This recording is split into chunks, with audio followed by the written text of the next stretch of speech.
लद्दाख के मशहूर समाज सेवी सोनम वांगचुक को देशद्रोही ठहराया जा रहा है, सिर्फ इसलिए क्योंकि उन्होंने संविधान के दायरे में रहकर अपने क्षेत्र के हक की बात की। उन्होंने हिंसा नहीं फैलाई, कोई सत्ता पलटने की साजिश नहीं रची। सिर्फ ये कहा कि लद्दाख को उसका वादा जो किया गया था वो पूरा किया जाए, उसका हक दिया जाए लद्दाख को, लेकिन जवाब में उन्हें बलि का बकरा बना दिया गया। और अब सोनम वांगचुक को लेह पुलिस ने गिरफ्तार भी कर लिया है। हिंसा भड़काने के आरोप में ये एक्शन हुआ है। 24 सितंबर को लद्दाख के लेह में प्रदर्शन के दौरान हिंसा हुई, जिसमें 4 लोगों की जान गई और उसमें एक पूर्व सैनिक भी शामिल थे। गोलियां क्यों चलाई गई थी? प्रदर्शनकारियों को रोकना सेना पुलिस का काम था।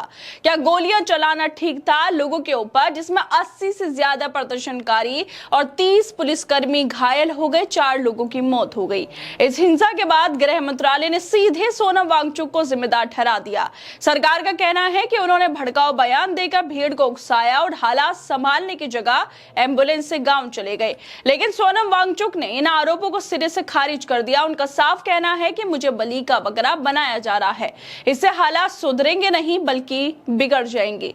सवाल यह है कि क्या वांगचुक जैसे इतने बड़े समाज सेवी को निशाना बनाकर सरकार लद्दाख की असली समस्याओं से ध्यान भटकाना चाहती है? अब सीबीआई ने सोनम वांगचुक के NGO Himalayan Institute of Alternatives Ladakh और Students Education and Cultural Movement of Ladakh के खिलाफ विदेशी फंडिंग के कथित उल्लंघन का केस दर्ज कर लिया।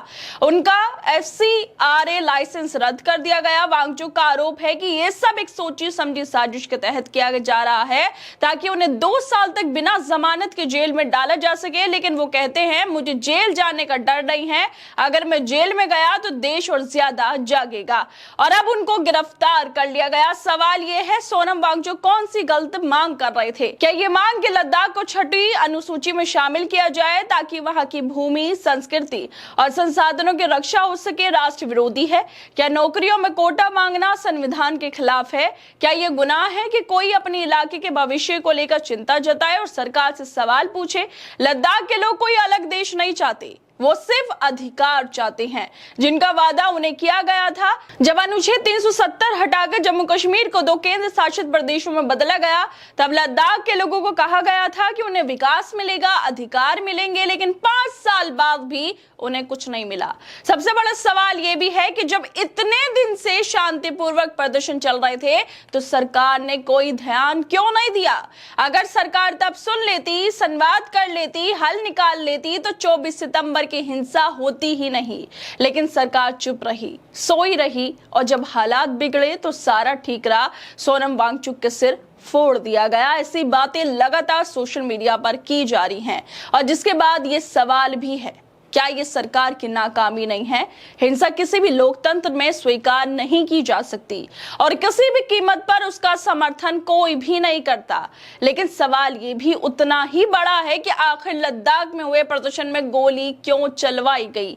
4 जानें चली गई, जिसमें एक पूर्व सैनिक भी शामिल थे। लोकतंत्र में विरोध का अधिकार है, लेकिन क्या प्रदर्शनकारियों पर गोलियां चलाना सही है? क्या पुलिस और प्रशासन की ये जिम्मेदारी नहीं थी कि हालात को नियंत्रण में रखे, बात करे, हल निकाले? कि सरकार इस पूरी घटना में पूरी तरह से नाकाम नहीं रही है। और अब जिस तरह से सोनम वांगचुक की गिरफ्तारी हो गई, देशद्रोही कहा जा रहा है हक मांगने पर। उसको लेकर हिस्टोरियन अशोक कुमार पांडे लिखते हैं कि अगर अपने हक के लिए उठी हर आवाज को देशद्रोही साबित करते जाएंगे तो अंत में हर देशभक्त जेल के सिंगचों के भीतर नजर आएगा और देश कमजोर होता जाएगा। सोनम वांगचुक देश दुनिया में प्रतिष्ठित समाज सेवी है, लद्दाख की आवाज है, भारत के प्रति समर्पित है। 5 साल से जो मांग उठ रही है वो वही है जिनका वादा किया गया था। बातचीत करके उन्हें सुलझाया जा सकता था, पूरा किया जा सकता था। सीमावर्ती राज्य में असंतोष जितना जल्दी खत्म हो बेहतर है देश के लिए। वांगचुक को निशाना बनाकर एक संदेश देने की कोशिश की जा रही है। अब इस देश में सरकार से सवाल पूछना ठीक नहीं है, लेकिन सवाल तो अब हर कोने से उठ रहे हैं। उत्तराखंड, मणिपुर, पंजाब, लद्दाख, बिहार, हर जगह युवा, किसान, कर्मचारी अपने हकों की बात कर रहे हैं कि सरकार सबको देशद्रोही बताएगी। सोनम वांगचुक सिर्फ एक व्यक्ति नहीं, वो लद्दाख की आवाज है। लेकिन सोनम वांगचुक को देशद्रोही बताकर मोदी सरकार दिखा रही है कि देश के लिए बोलना अब शायद अपराध हो गया। लद्दाख को राज्य का दर्जा 6वीं अनुसूची में शामिल करना कौन से देशद्रोह में आता है? जिस तरह से सोनम वांगचुक को लद्दाख लद्दाख के लिए आवाज उठाने के लिए देशद्रोही बताया जा रहा है, उसको लेकर अब ग्रोक से भी सवाल पूछे जा रहे हैं। और ये सवाल जानी मानी फोक सिंगर नेहा सिंह राठौर कर रही हैं। नेहा सिंह राठौर ग्रोक से पूछती हैं, हेलो ग्रोक, लद्दाख के लोग किन मांगों के लिए प्रदर्शन कर रहे हैं? इनमें से कौन सी मांग देश विरोधी है? इस पर ग्रोक कहता है कि लद्दाख के लोग जो मांगे कर रहे हैं, प्रदर्शन कर रहे हैं, वो है लद्दाख को राज्य का दर्जा, छठी अनुसूची में शामिल करना, लेह और कारगिल के लिए अलग लोकसभा सीटें, एक राज्यसभा सीट, स्थानीय नौकरियों में कोटा और भूमि संस्कृति संरक्षण। विभिन्न स्रोत जैसे बीबीसी, डेक्कन हेराल्ड के विश्लेषण से इनमें कोई मांग देश विरोधी नहीं है, ये संवैधानिक अधिकारों की मांग है। सरकार ने कुछ विरोधों को उकसाने से जोड़ा है, लेकिन मांगे वेद मानी जाती है। अगर वाकई वहां पर ऐसी हिंसा हुई जो गलत थी या फिर देश विरोधी कुछ हुआ तो सरकार को एक्शन लेना चाहिए, सीबीआई को एक्शन लेना चाहिए। लेकिन जब वहां पर शांतिपूर्ण प्रदर्शन हो रहे थे, धरने दिए जा रहे थे, अनशन दिए जा रहे थे, तो सवाल ये है कि सरकार ने उस वक्त ध्यान क्यों नहीं दिया? और जब हिंसा हो गई, 4 लोगों की मौत हो गई, उसके बाद सोनम वांगचुक के ऊपर ही ये सब मंडा जा रहा है कि उनकी वजह से ये सब हुआ है।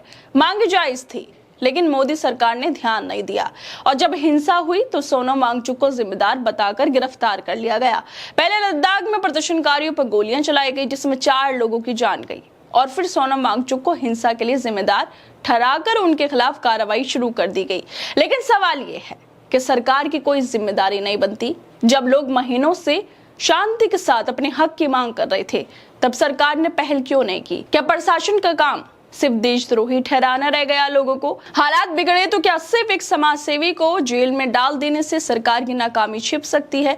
और जिस तरह से सोनम वांगचुक को अब इस पूरी घटना के लिए जिम्मेदार बताया जा रहा है, उस पर खुद उनकी एक वीडियो सामने आई है जिसमें वो बोल रहे हैं कि मोदी सरकार मुझे टारगेट कर रही है, मैंने विदेशी फंडिंग नहीं ली। ऐसा केस बनाया जा रहा है कि मुझे 2 साल तक जेल भेजा जाए और मुझे बेल ना मिल सके। मुझे जेल जाने का डर नहीं, मेरे जेल में होना देश को ज्यादा जगाएगा मेरे बाहर होने से। सोनम वांगचुक का साफ कहना है कि मोदी सरकार उन्हें टारगेट कर रही है। उन्होंने आरोप लगाया कि उन्होंने कोई विदेशी फंडिंग नहीं ली, लेकिन ऐसा केस बनाया जा रहा है ताकि उन्हें 2 साल तक जेल में डाला जा सके और उन्हें जमानत भी ना मिले। सवाल ये है, क्या अब इस देश में लोगों के हक के लिए आवाज उठाना गुनाह है? क्या नौकरियां, शिक्षा, संसाधनों, क्षेत्रीय अधिकारों की बात करना अब देशद्रोह माना जाएगा? एक शांतिपूर्ण और संवेदनशील मुद्दे को बातचीत से सुलझाने की जगह जब सरकार नजरअंदाज करती है तो लोग सड़कों पर आ जाते हैं और फिर नाकामियों को किसी के सर पर डाल दिया जाता है। लेकिन इस वीडियो में हम साफ तौर पर यह भी कहना चाहेंगे कि अगर वहां पर कोई विदेशी फंडिंग से जुड़े कुछ मामले हैं या फिर सरकार को लगता है कि हिंसा के पीछे कोई बड़ी वजह हो सकती है, तो उसकी जांच जरूर होनी चाहिए। लेकिन किसी के सर पर ये ठीकरा मत देना हिंसा का, क्योंकि साफ तौर पर शांतिपूर्ण प्रदर्शन था और उसके बाद जब मांगे नहीं मानी गई, लोगों में गुस्सा आया तो हिंसा हुई और उसमें गोलियां भी चली, 4 लोगों की मौत हो गई। प्रदर्शनकारियों का हक है प्रदर्शन करना, लेकिन उसमें हिंसा नहीं होनी चाहिए। और अगर कुछ गलत हुआ है तो उसकी जांच भी होनी चाहिए। लेकिन एक इंसान के सर पर ठिकरा मत देना ठीक नहीं है, जबकि सरकार की नाकामी भी इसमें नजर आ रही है। खैर दोस्तों, आप लोगों को क्या लगता है इस वीडियो को लेकर? हमें अपनी राय जरूर दें और बाकी तमाम खबरों को देखने के लिए जुड़े रहिए हमारे साथ।